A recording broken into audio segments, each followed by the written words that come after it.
kerugiannya apa kalau NU melepas habaib ini? Iya, sebelum bicara ke sana, sebenarnya kan sekarang ini yang bertarung, yang bergerak ke gelanggang itu adalah para elit ya. Ketika pion-pionnya itu udah 2 tahun terus-menerus secara estafet digerakkan oleh Kiai Imaduddin Usman Al-Bantani. Nah, salah satu dari 2 tonggak terakhir itu adalah Lirboyo dan Ploso. Nah, atau pesantren-pesantren besar seperti Al-Anwar Sarang Rembang dan jumlah pesantren di Pantura Jawa Timur itu juga kuat tali temalinya dengan kaum habaib karena hubungan pernikahan. Ada salah satu dari pimpinan paling elit di Lirboyo itu besanan atau saling menikahkan putra putri mereka dengan habaib, demikian dengan Ploso. Nah, saya kembali ke yang pertama tadi, yaitu bahwa ini adalah last battle ya, pertempuran terakhir, dan biasanya itu Baratayuda kalau dalam pewayangan itu. Jelas ini sangat seru. Nah, cuman memang ini tidak asimetris, pertempuran ini tidak hadap-hadapan ya, vis-a-vis gitu, atau jelas kawan dan lawannya. Kenapa? Baik di PBNU maupun di Pekalongan, di PBNU ada pion-pion atau ada orang-orangnya Habib Lutfi. Demikian halnya di Jatmannya Habib Lutfi, itu hampir 100% awalnya adalah orang-orangnya Keramat Raya.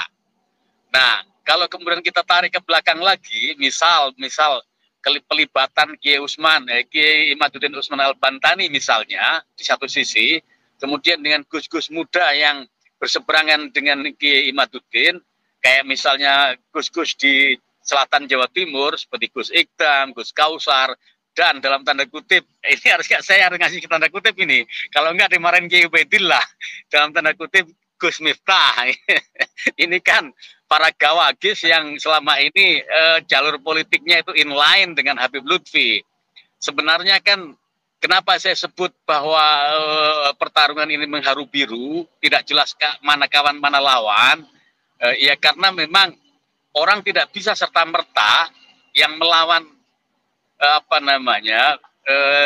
yang melawan Gus Miftah misalnya, itu secara otomatis berhadapan dengan Kiai Imaduddin. Tidak bisa seperti itu. Jadi harus dipilah. Justru kalau menurut saya, Gus Miftah ini dalam tanda kutip harus diselamatkan dari kaum habaib, termasuk Gus Kausar atau Gus Ikdam, Gus-gus muda yang memang menjadi idola santri muda, idola banyak kalangan, idola Gen Z. Ini harus diselamatkan menurut saya dari kaum habaib ini. Nah, panggung Pekalongan dan panggung Donohudan itu menjadi visualisasi dari pemihaan kita, visualisasi dari sebenarnya gus-gus itu ngeblok kemana, kan gitu kan.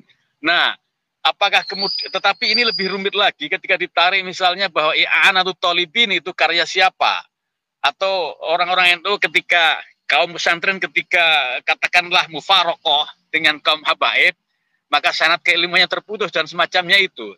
Ini kan bluffing ya, atau gertakan-gertakan epistemik yang mestinya tidak berlaku dalam dunia akademik. Nah, di dunia akademik itu justru ketika ada penyimpangan dalam tanda kutip atau bahkan anomali saja, keganjilan terhadap sesuatu, itu justru yang diharapkan. Kenapa? Karena pasti akan beri pencerahan-pencerahan baru, lahirnya teori-teori baru, lahirnya konsep-konsep baru.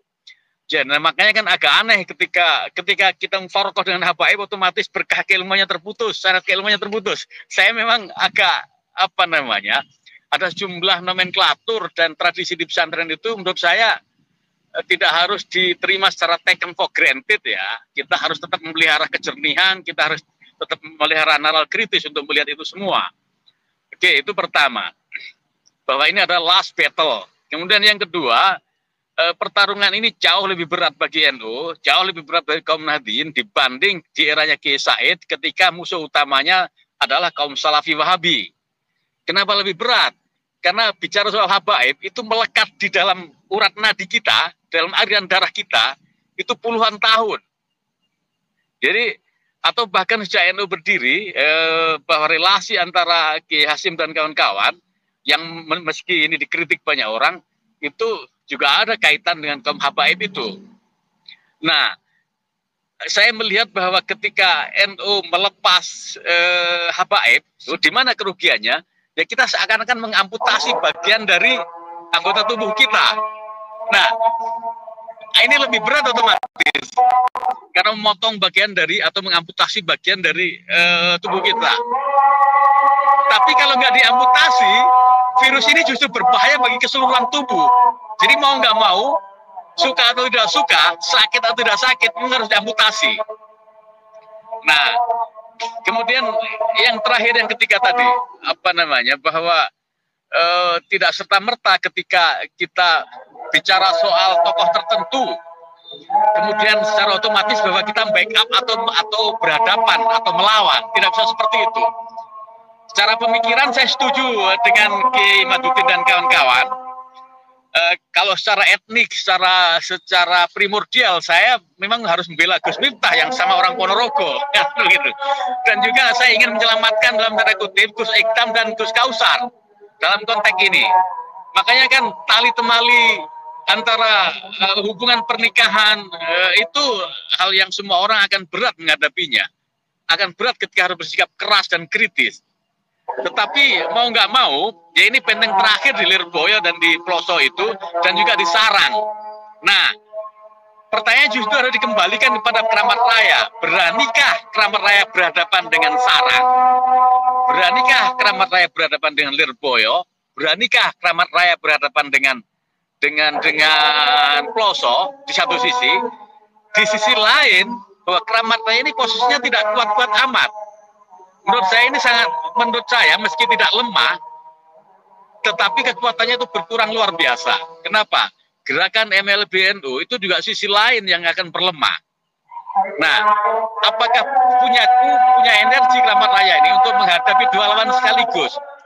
Pertama adalah lawan MLB, kedua adalah lawan harus mengamputasi kaum habaib. Mungkin itu dulu Mas Yusuf.